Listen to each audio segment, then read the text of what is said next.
La nebbia, c'est le passage. C'est un grand nuage, humide, qui s'écrase contre les montagnes. Elle voyage autant que possible. Elle s'efforce d'avancer malgré les obstacles. Personne ne peut l'arrêter. Dépassée par les courants, elle se déploie dans les vallées. Peu importe où, elle se glisse là où on lui laisse la place. Ce parcours ne s'arrête pas, jusqu'à l'évaporation ou jusqu'à la chute. Elle ne laisse pas vraiment de traces, juste quelques empreintes érosives et quelques coulées. Malgré l'éparpillement, elle suit son cours.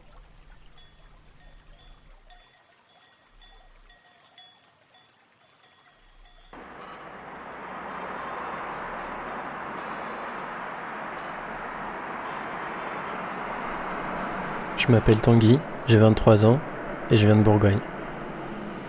Je passe une partie de mon temps dans les Hautes-Alpes, à la frontière franco-italienne, du côté de Briançon.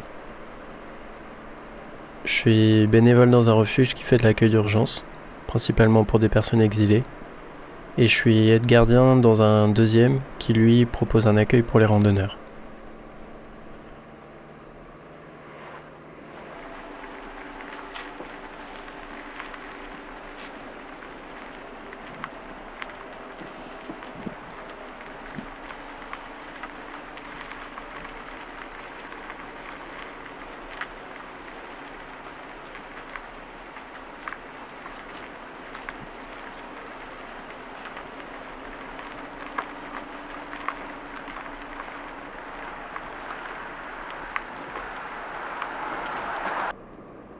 Je pratique la course à pied, et j'ai vite choisi mon lieu d'entraînement préféré entre ces montagnes et la ville bitumée.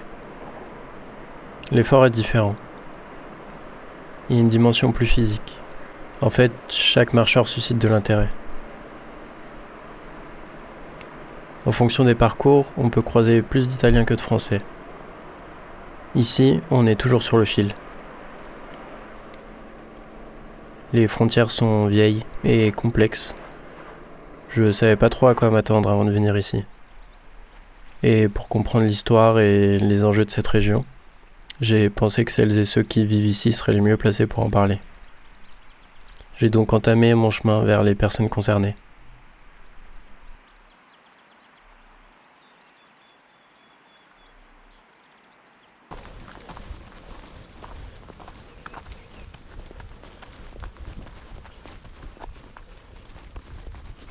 Je m'appelle Jeanne, j'ai 25 ans.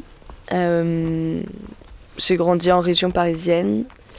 Et là, depuis 1 an et demi, je vadrouille un peu entre bénévolat, taf saisonnier. Et du coup, là, ça fait presque 1 mois que je suis bénévole à Briançon. J'ai fait 2 mois de bénévolat à Calais. Et je pense que ça faisait longtemps, en fait, que j'avais envie Enfin, ça fait longtemps que je suis un peu investie dans ces thématiques autour de l'immigration, que ce soit au niveau associatif ou même dans mon parcours un peu intellectuel, j'ai beaucoup bossé dessus. Et je pense que j'avais envie de voir un peu les choses de l'intérieur et Je pense que c'est aussi une manière pour moi de contester un peu la politique française avec laquelle je suis pas d'accord et donc d'avoir une action politique.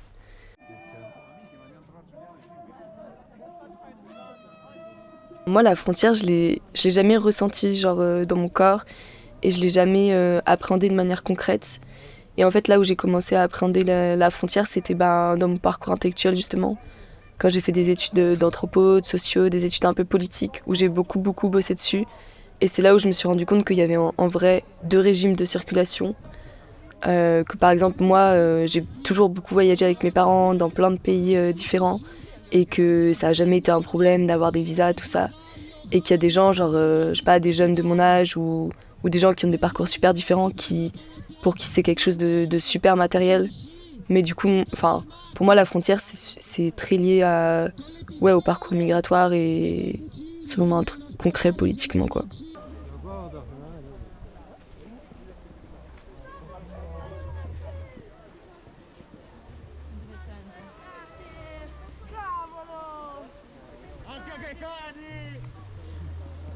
Il y a 1 an et demi, j'ai fait le chemin de Compostelle pendant 2 mois et demi. Et je suis passée la frontière dans les Pyrénées pour aller en Espagne. Il y avait les tabacs, enfin les espaces où il y avait plein de magasins, mais c'était une atmosphère un petit peu particulière.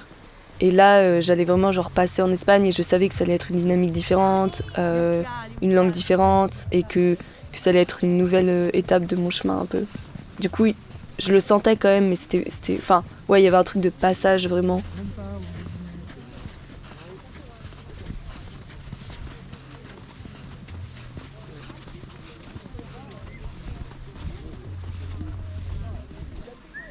Moi, j'aime trop marcher, c'est vraiment genre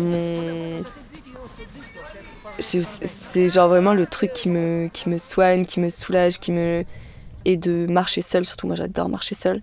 Parce que justement, c'est le moment où t'as tes pensées qui... Enfin, j'adore les moments un peu de divagation, rêverie, où tu te fais prendre... Enfin, parfois t'as des réflexions très concrètes, mais aussi quand je marche, c'est des moments où j'ai des sortes d'états de grâce.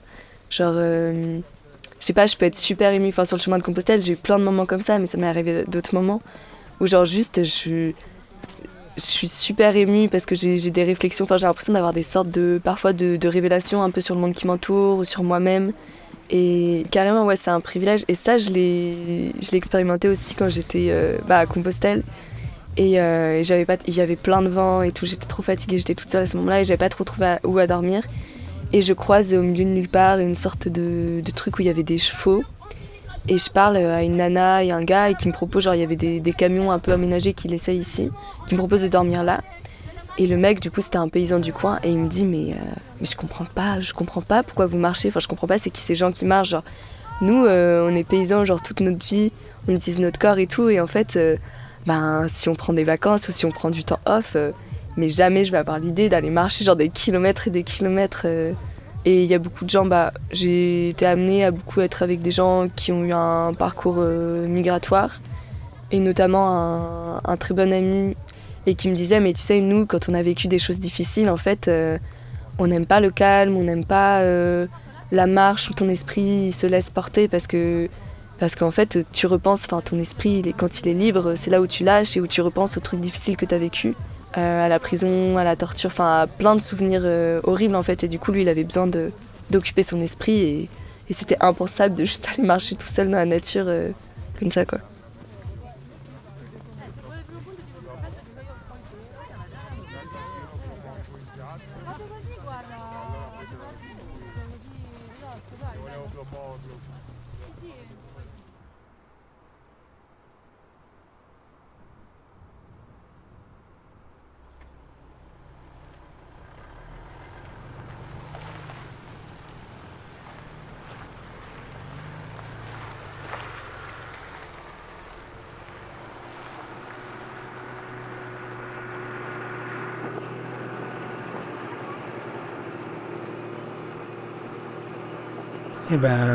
Jérémy Milro, je vais avoir 40 ans cette année, ça va faire le 22e ou le 23e été donc, que j'ai commencé à travailler en refuge, avant en tant qu'aide gardien, maintenant en tant que gardien.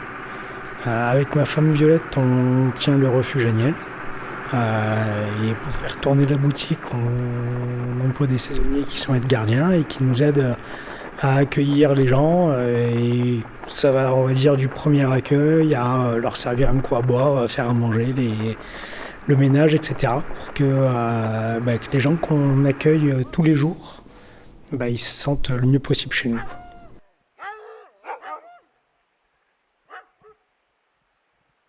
Même en étant à 2500 mètres d'altitude, on a un refuge de randonneurs. On n'a que des gens qui sont randonneurs pédestres. C'est-à-dire qu'ils font le tour du Kira, parce que nous on est une étape du Tour du Kira, le GR58. En fait, ils vont de vallée en vallée. Et puis après, on en a quelques-uns qui viennent depuis l'Italie, via le refuge de Valente. L'hiver, c'est complètement différent. On a un public qui est c'est quasiment que des skieurs. Et c'est que des gens qui, on va dire, connaissent déjà un petit peu la montagne, qui ont un autre bagage de la montagne par rapport à l'été, où le GR58, c'est un tour qui est assez facile, qui n'est pas très technique. alors que l'hiver, on a une autre population de randonneurs, le skieur de randonnée qui est beaucoup plus équipé, qui est beaucoup plus averti sur la montagne.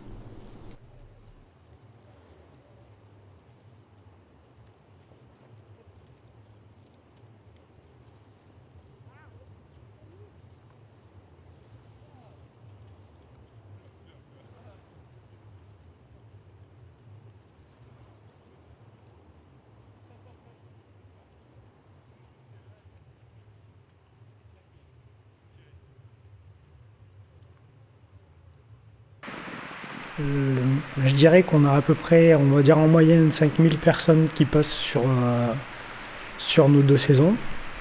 Et, et donc, ça a forcément un impact en termes de déchets, etc. Et puis après, en termes de consommation de ressources, nous, on n'a pas l'eau potable comme on a en ville, là où on se sert à volonté. On est tributaire d'une source.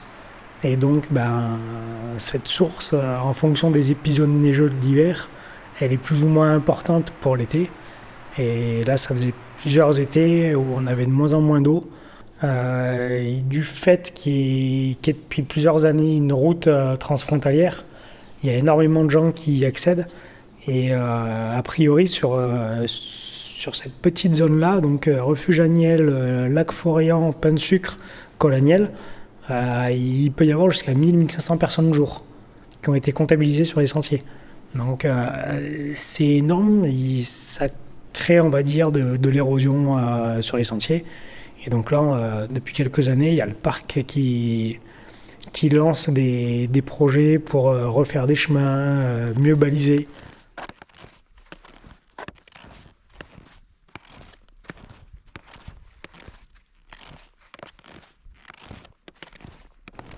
Il y a 3-4 ans, là, il y a un moment, la gendarmerie elle venait faire des rondes, feu éteint, à regarder un peu ce qui se passait à Jumelé et tout.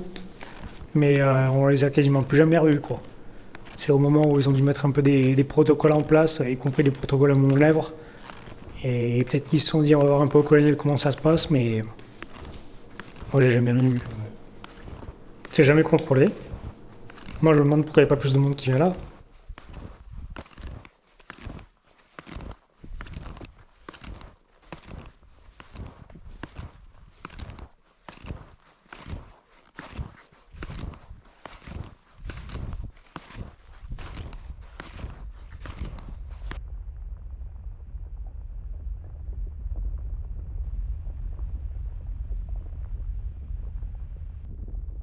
J'ai fait beaucoup de sport, mais c'était du ski de fond.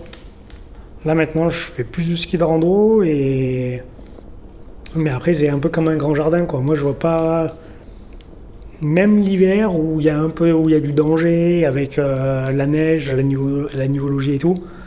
Et moi j'ai du mal à voir la montagne comme un danger, mais plutôt comme un grand terrain de jeu.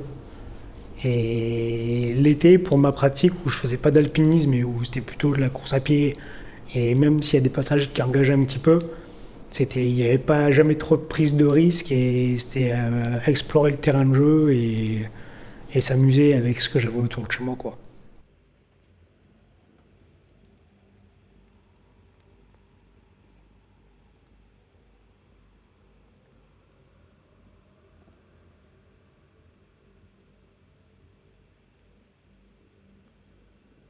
C'est pas décompresser, me vider la tête, enfin je me vide la tête, mais en faisant du sport, quoi.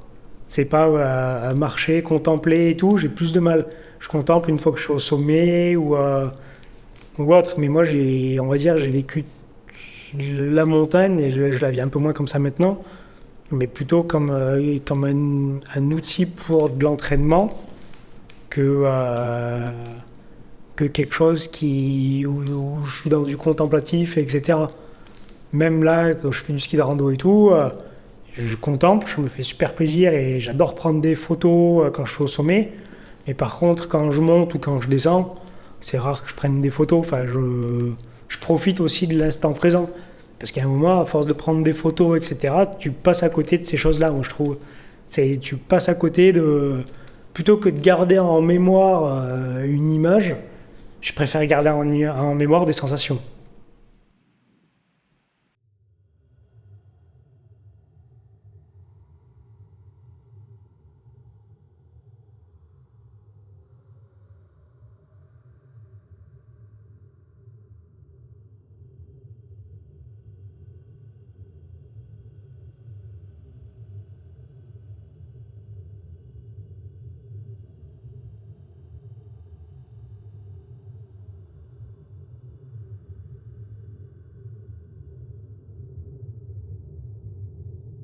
La nebbia è il passaggio, è una grande nuvola, umida, che si scontra con le montagne. Questa viaggia finché è possibile, si sforza malgrado gli ostacoli, nessuno la può fermare. È sormontata dalle correnti, questa si disperde nelle valli. Poco importa la destinazione, lei scivola laddove noi le lasciamo spazio. Questo percorso non si arresta mai, fino all'evaporazione o fino alla caduta. Questo non lascia mai veramente delle tracce, soltanto qualche impronta erosiva e qualche rigagnolo. Malgrado la dispersione, lei segue il suo corso.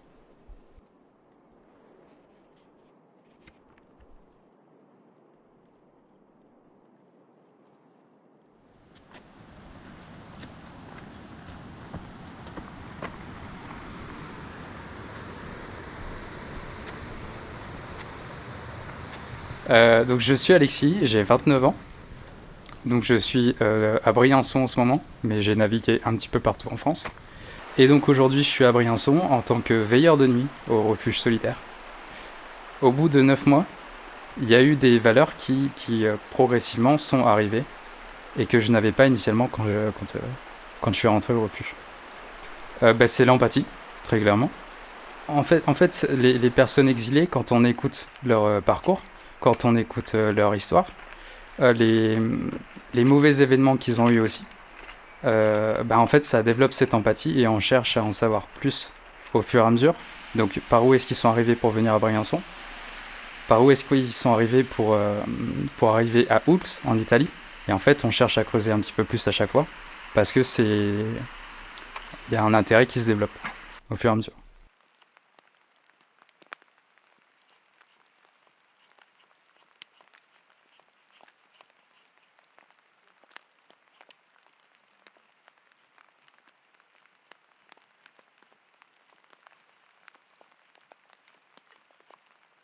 Le truc qui se passe, c'est que nous, par exemple, l'itinéraire qu'ils font entre Oulx et ici, il peut être fait de manière relativement facilement par nous, parce qu'on est équipé, parce qu'on part en ayant mangé.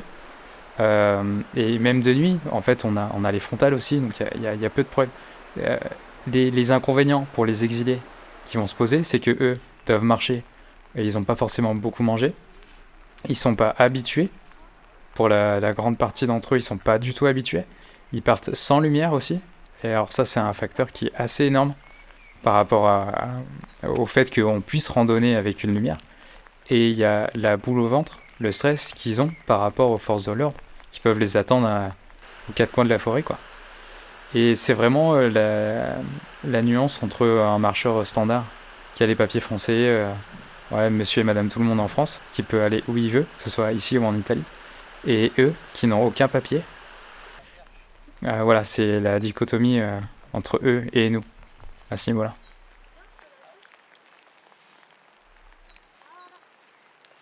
La police qui est présente à la frontière, je savais pas que ces actions-là, elles étaient menées avant que je vienne ici. Et voilà, c'est de ça que je me suis rendu compte. Et ça change beaucoup de choses. Ce facteur-là change beaucoup de choses. Entre ça et les frontales, ouais, ça fait beaucoup.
Oui, bah du coup, c'est Karine, 47 ans, 25 ans que j'habite à Briançon, 7 ans que j'habite dans la Gargouille, donc près du pont de la Selle, et 3 ans que je œuvre pour la nature avec la migration, au final. Ça fait 3 ans que je suis dans l'ombre et que j'essaye de faire en sorte que la nature reste propre et que les migrants puissent passer en sécurité.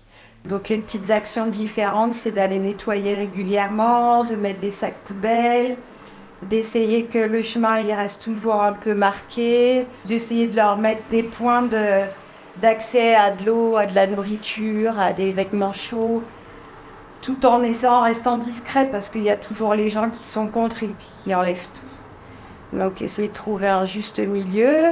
Puis les rencontrer aussi, moi j'aime beaucoup les rencontrer, discuter avec eux, essayer de les orienter. Oui, parce qu'ils ont traversé tout, ils ont pris des risques, surtout ici, là, pour -30, -40 la nuit, les pauvres, quoi. Je t'imagine ce qu'ils vivent. J'ai croisé beaucoup de gens qui avaient des plus ou moins forts métiers, qui voulaient être médecins, qui voulaient être dans le monde médical et tout ça, et qu'en fait c'est complètement bloqué dans leur pays, et que du coup ils se disent qu'en France ils pourront faire des études, mais je lui dis t'as pas de papier français, tu feras pas d'études, ils te laisseront pas faire d'études. Je dis parce que c'est pareil, il faut savoir que pour un Français lambda, maintenant pour faire des études, ça commence aussi à être compliqué, quoi. C'est ça que je veux leur expliquer, c'est que la France, c'est plus l'Eldorado, quoi. Moi, c'est juste ça qui me fait de la peine dans l'immigration. Puis après, tous les gens qui sont méchants autour de tout ça aussi, quoi. Qui leur font du mal, qui leur prennent de l'argent. Je suis tombée sur des passeurs aussi.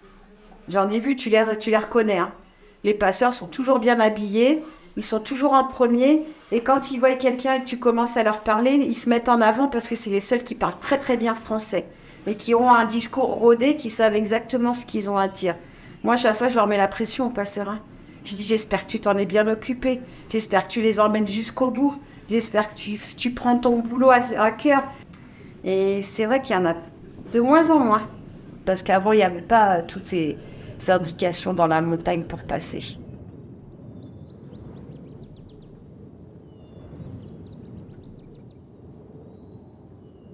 Et il y a plein de touristes qui ne savent pas, hein. Là, maintenant, depuis qu'il y a le mémorial, ah, c'est quoi? En fait, ici, on a un lieu de passage des migrants. Ah bon? Oui, tous les jours. Ah bon, tous les jours, il y a des migrants? Oui, madame, tous les jours, c'est le chemin entre l'Italie et la France, ils passent par ici. Vous en avez déjà vu? Je dis, mais comme si c'était des bêtes. Madame, ce ne sont pas des bêtes, c'est des êtres humains qui cherchent à être en paix avec eux-mêmes, avec leur situation. Ah, mais quand même, vous ne l'avez jamais dit à la police? Pourquoi ça? Je dis, mais moi je suis pas une collabo, madame. Non, moi je n'appellerai jamais la police. Je dis, vous savez, la police, ils savent. Hein. Je lui dis, parce que quand ils ont envie, ils y passent la journée là. Moi, quand je les vois là, je fais exprès de rester dans la montagne, je vais sur le chemin. Et si surtout j'attends de croiser avec impatience des migrants en leur disant, non, reste dans la montagne, surtout ne sors pas de la montagne. Moi, j'hésite pas. Hein. Quand j'en vois là, des fois je siffle, je crie même devant les flics. La dernière fois, vous faites quoi? Je fais vous faites votre travail, moi je fais le mien. Sortez pas, il y a la police! Je crie dans la montagne des fois. Attention, police! Et je pense qu'il y en a qui m'entendent et qui doivent rester dans la montagne. Je m'en fiche. La police ne peut rien me dire. C'est mon devoir de citoyen aussi, moi, de protéger. C'est des êtres humains, c'est pas des chiens. Voilà. C'est ça surtout qu'il faut retenir. C'est des gens comme nous. Ils ont juste pas choisi là où ils sont nés.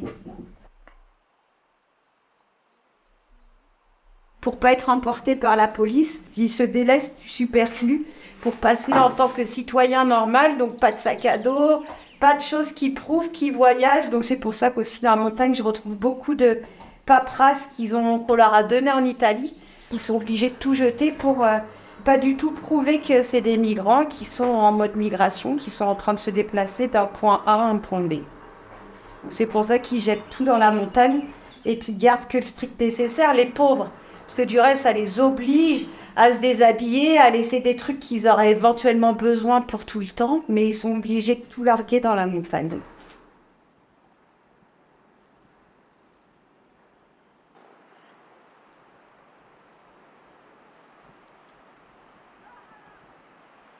Je me tape des sacs, des fois ça doit bien faire 50-60 kilos, hein. Je galère pour les remonter, des fois je les remonte en 2 ou 3 fois.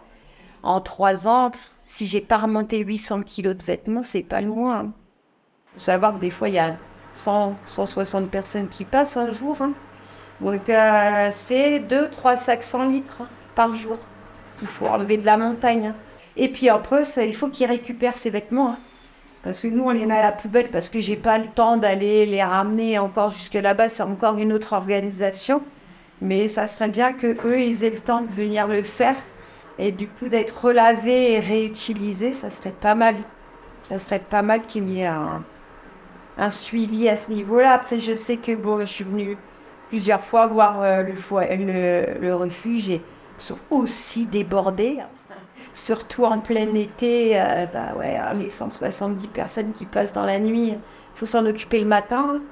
Donc c'est vrai que c'est pas facile pour eux, mais il faudrait voir si on arrive à avoir plus de bénévoles et qu'il y en a qui se détachent que pour ça, parce que c'est important pour la nature, mais c'est important pour eux aussi de récupérer des fringues. Parce que bon, au prix où ça coûte, et puis ils en ont besoin de vêtements. Hein.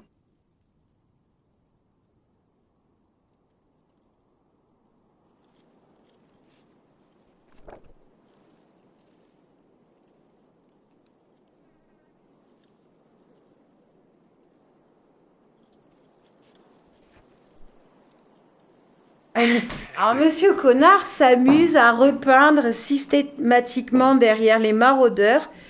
Il s'amuse à repeindre et il va jusqu'à gratter les écorces d'arbres pour enlever la peinture que les maraudeurs mettent. Et ça, sur pas grand-chose, hein, c'est sur du Fontenil en haut du pont d'Asfeld. Donc, il y a quoi 3 kilomètres. Mais il y va tous les jours, tous les 2 jours ou tous les 3 jours. Et dès que les maraudeurs passent, il repasse avec des peintures noires et repeint. Il gratte les écorces d'arbres. Donc, ça doit lui prendre un temps fou. Et ce week-end, je vais aller faire le chemin avec la bombe qui ne se voit pas la journée et qui se verra la nuit. Donc, je vais essayer d'aller repasser les fléchages pour qu'au moins la nuit, le chemin il soit visible. Parce que au pont de la Selte, on en a quand même qui sont morts. C'est un endroit qui est hyper délicat à passer. On avait mis des beaux pans, ils avaient fait des belles pancartes en bois, des maraudeurs avec écrit en français, en anglais, en arabe, pour leur expliquer qu'il fallait vraiment pas passer par là. Monsieur Connard l'a enlevé au bout du 2e jour et a arraché les planches hein, avec... Enfin, ça s'est vu que c'était avec une telle haine, alors que bon, là, c'est la sécurité. Et ça ne relevait pas que de la sécurité des migrants, parce que n'importe quel lambda touriste qui marche, c'est un endroit hyper dangereux et que cette signalétique, elle pouvait aussi bien servir aux migrants qu'aux touristes qui se promenaient, parce que c'est un endroit super dangereux, quoi.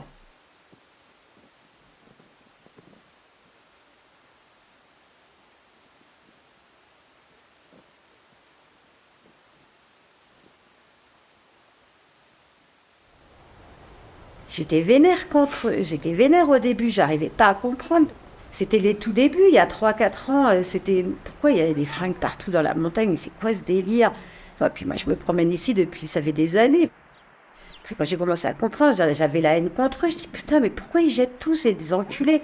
Puis au fur et à mesure, je me suis rapprochée du refuge, j'ai connu Alex, j'ai essayé de me renseigner, Après, voilà, au début, j'avais la haine parce que je comprenais pas, mais quand t'es un culte, tu peux ne pas comprendre, mais il faut te renseigner, il faut évoluer, il faut comprendre. Et du coup, c'est là où je me suis renseignée. Depuis 2-3 ans, je suis vraiment à fond, 2 ans, je suis bien à fond dedans, à bien comprendre. Ouais, je leur en veux pas.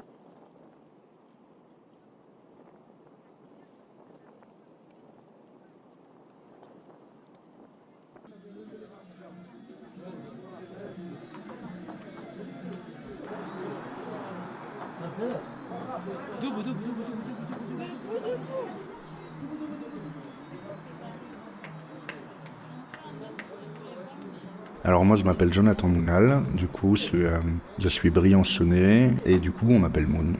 Et alors qu'est-ce que je fais au refuge? Moi je suis le salarié qui est en charge de coordonner ce qu'on appelle au sens du refuge le pôle vie quotidienne et bénévole. En gros mon boulot c'est de m'occuper de tout sauf des personnes exilées qu'on accueille. La mission du refuge, c'est de permettre de mettre en place un lieu de répit à travers une organisation d'accueil d'urgence et uniquement d'accueil d'urgence. Le refuge ne fait pas d'accueil à long terme des personnes exilées qui traversent la montagne.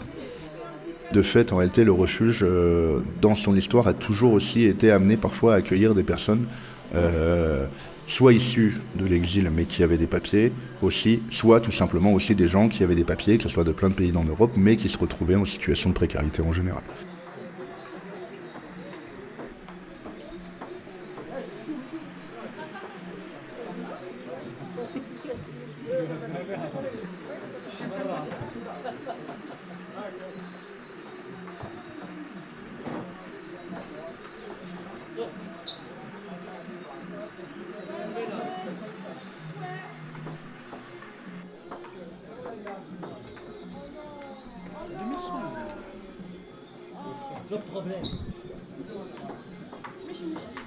ماشي مشكل برافو عليك ماشي مشكل هادشي اللي كاين هادشي اللي عطا الله هادشي اللي عطا الله صافي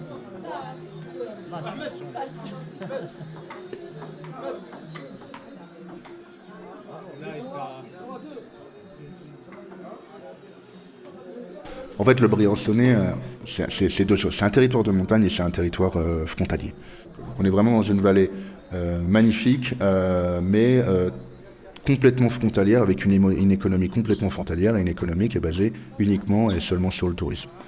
Et donc du coup, ce qui se passe, c'est que vu que c'est un territoire frontalier, de fait, il y a toujours eu des personnes qui traversaient la frontière, que ce soit des Italiens, tout simplement tous les jours pour le travail ou pour faire des allers-retours ou même pour accéder à l'hôpital, parce que du coup l'hôpital de Briançon a aussi la particularité de travailler avec les vallées italiennes les plus proches. Depuis 2016, en fait, il y a eu beaucoup plus de personnes qui se sont mis à traverser la frontière, été comme hiver, que ce qui était fait avant. Donc il a fallu, pour un certain nombre de solidaires, organiser, trouver des solutions pour permettre l'accueil, parce que de fait, l'État ne souhaitait pas permettre l'organisation. Et donc il faut être capable de jongler avec ça, de jongler avec le nombre d'arrivées, de jongler avec la loi, de jongler avec les interdictions ou les répressions de l'État, ou de la mairie, ou les sanctions régulières, ou les ennuis administratifs, etc. quoi. On est à peu près, avec les dons, etc., on est à plus de 90 000 € de nourriture par an. Pour accueillir par exemple en 2023 7300 personnes qui passent par chez nous. Ça c'est que ceux qu'on a comptés, c'est-à-dire qu'il y en a qui sont peut-être passés par autre part.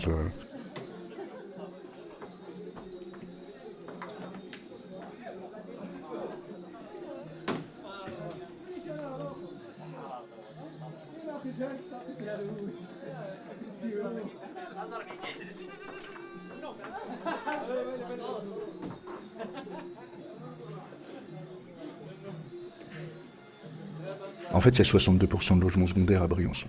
Donc en fait, si on prend des élections au niveau national où les Briançonnais votent, tu vas t'apercevoir que les Briançonnais, c'est plutôt une population qui est clairement solidaire et qui exprime clairement pour des votes vers des partis qui sont plutôt des partis solidaires, des partis organisationnels, etc. Et pourtant, on est sur une mairie qui ne cache pas, qui se décrit elle-même pas d'extrême droite, mais de droite extrême. Je reprends juste les mots du maire. Donc, j'ai plutôt l'impression que c'est les touristes en tout cas les gens qui gèrent le tourisme, qui nous accusent de nous déranger leur système économique. Moi, j'ai pas vraiment l'impression qu'il y a un impact. Mais en fait, les prix touristes, c'est globalement les mêmes dans la vallée toute l'année. Donc en fait, quand tu es en bas sur haute saison, ici, ton kilo de pâtes ou ton steak ou ta bière, elle va coûter vachement plus cher. C'est une réalité, quoi. D'ailleurs, c'est aussi impressionnant, tu peux trouver toutes les associations d'aide aux personnes dans la merde, ici. Ça veut dire qu'on est dans une ville de 10 000 habitants. Là, aussi incroyable que ce soit, en fait, tu peux trouver toutes les associations d'aide. Donc ça veut dire qu'il y a quand même énormément de Briançonnais qui sont en grosses difficultés financières pour se nourrir, etc.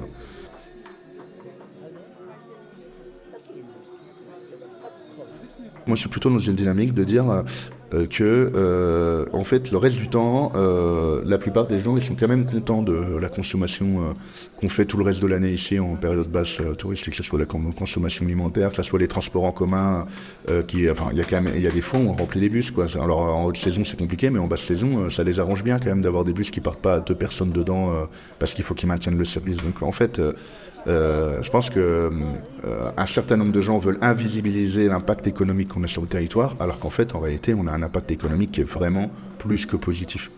Alors moi je veux pas dire ouais les exilés, faut arrêter d'être méchant avec eux parce qu'en fait ils rapportent de l'argent à la nation, parce qu'en fait je suis pas d'accord avec ce mode de pensée, hein. Mais dans les faits, c'est-à-dire que même les chiffres économiques démentent ce que les mouvements racistes et xénophobes passent leur temps à affirmer, en disant ça coûte cher, etc. Ce qui coûte cher, c'est les millions qui sont mis pour 2 compagnies de gendarmes mobiles là-haut, sachant que s'ils n'existaient pas, ça ne changerait rien, vu que les gens passent tout le temps. C'est-à-dire que ça ne sert à rien. Eux-mêmes le disent, hein. Ils en ont marre de ne servir à rien, quoi, et de ne rien pouvoir faire, blablabla, blablabla. C'est pas ce qu'ils veulent de plus. Ils en font quand même déjà assez. Mais ça coûte des millions, alors que l'ensemble des associations ici, leur budget tous réunis, ça doit être 1 million d'euros, quoi. Maintenant, d'abord. Sì, d'abord.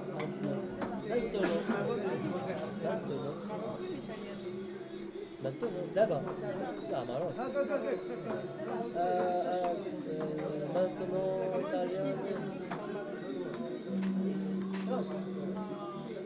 En Marocain. Ici. Huna. Oula. Huna. Huna. Huna. Huna. Huna. Vengo. Bravo. Huna. Italien.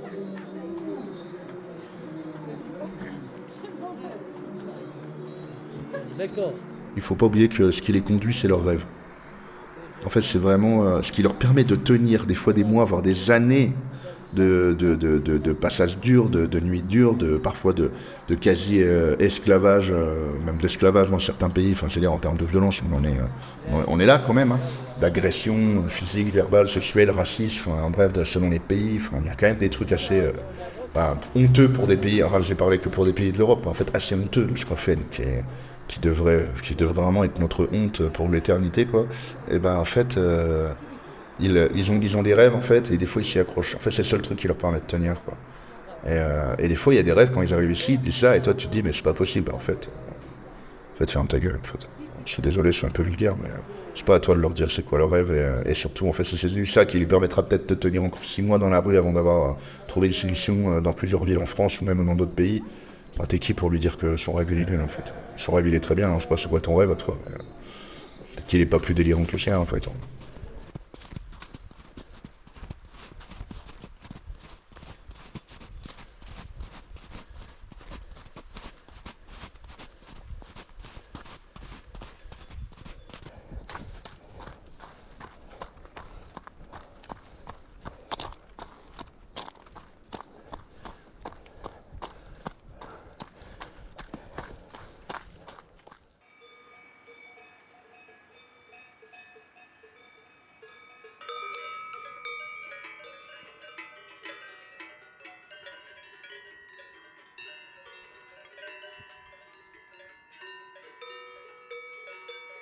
لانيبيا هو الممر، وسحابة عظيمة متحدة تصطدم بالجبال.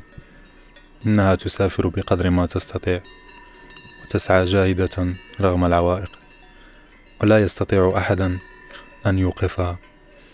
تعلوه التيارات وينتشر في الأودية، ولا يهم الوجه.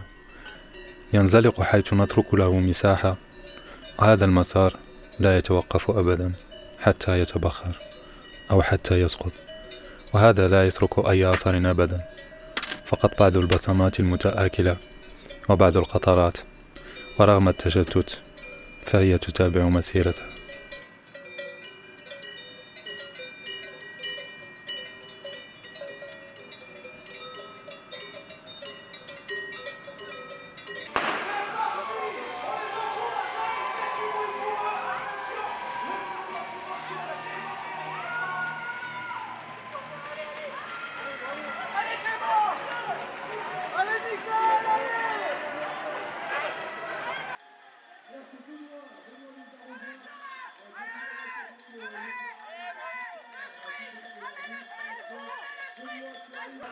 Je m'appelle ANAS et j'ai 26 ans. Je viens du Maroc et j'ai passé vraiment un grand histoire pour que je vienne ici en France. J'ai galéré un peu au Maroc pour je venais ici parce que c'est pas facile et surtout quand tu connais des passeports et tout, Il prend tout l'argent à toi, tous les sous que tu as pris, que tu as travaillé là-bas pour gagner un peu des sous pour venir ici.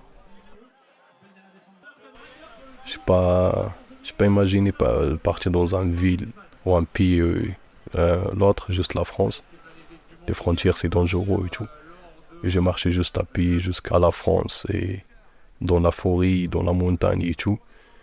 Et j'ai entré je trouvais des gens qui sont aidés et tout, qui donnent à manger, qui sauvent un peu pour les vêtements, pour beaucoup de trucs. Et après, ça commence encore c'est un truc encore dur ça commence pour comment vivre en France. Parce que j'ai pas de famille là-bas, je connais pas des potes et tout. Et est-ce que je demande l'asile? Est-ce que je fais un truc? Et après j'ai réfléchi beaucoup ce que je veux faire. Et c'est compliqué vraiment.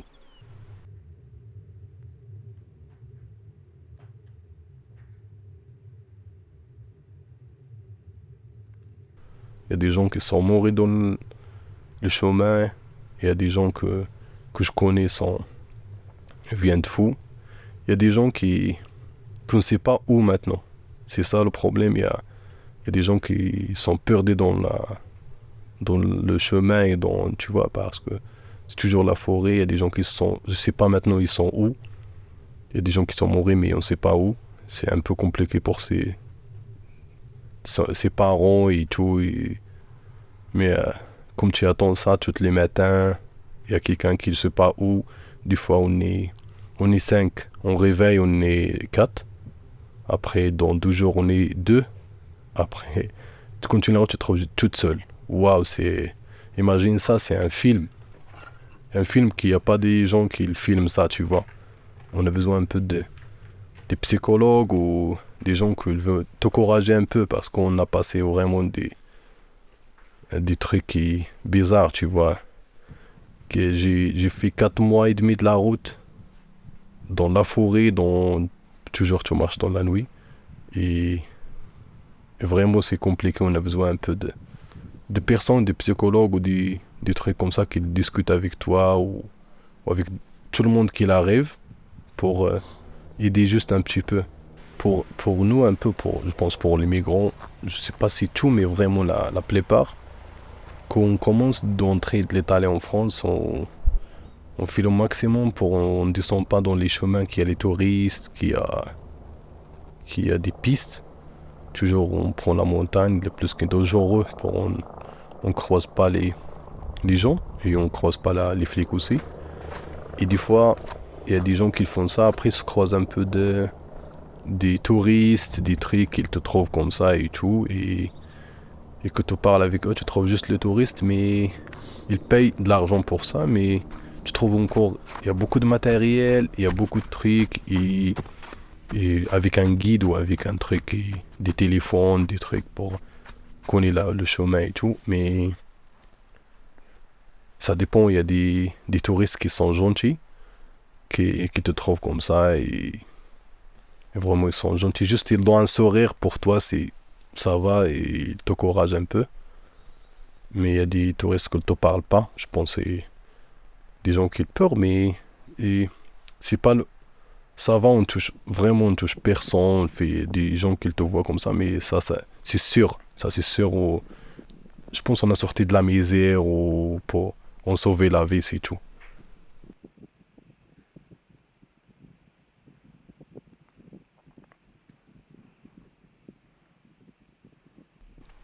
Même si tu as peur, obligé de réfléchir, toujours comme tu marches, comme tu as dit, ça c'est obligé. Comme tu marches surtout dans la montagne et tout, ça doit réfléchir, ça doit un truc, ça fait du bien. Comme tu réfléchis, tu parles comme je parle avec moi je parle avec moi, je sais pas si t'as capté ou non, mais je donne un courage à moi, ce que je veux faire je sais pas, tu réfléchis pour la vie, est-ce que tu veux faire ça, est-ce que tu veux faire ça. Toujours il y a des trucs que tu caches juste à toi. Ton ami, c'est quoi pour discuter ça? C'est la montagne et la marche. Et je crois aussi des gens, ils font ça, surtout les touristes, ils marchent pour réfléchis pour voir beaucoup de trucs, et qu'ils se croisent des gens comme ça donne un courage pour eux. Parce que je pense qu'il y a toutes les... Ils sont avec le matériel, ils sont avec tout, ils sont bien, ils sont avec son travail, ou je sais pas, mais ils ont fait ça, mais qu'ils regardent les gens qui font ça. Il n'y a pas de travail, il n'y a pas de... Donc on dit, il y a pas de... C'est interdit pour nous, on fait ça, et on fait ça, alors ça donne un courage pour eux.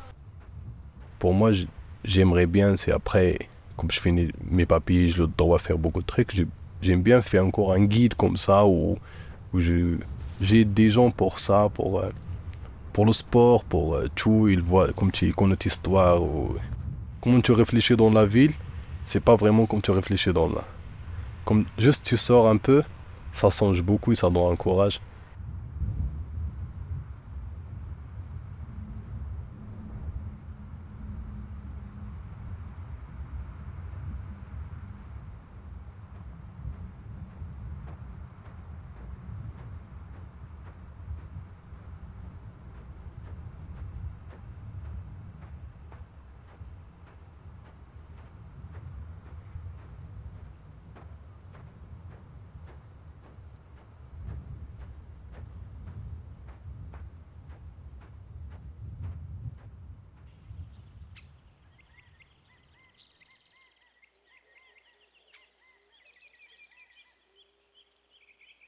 La ville veut pas les gens qui sont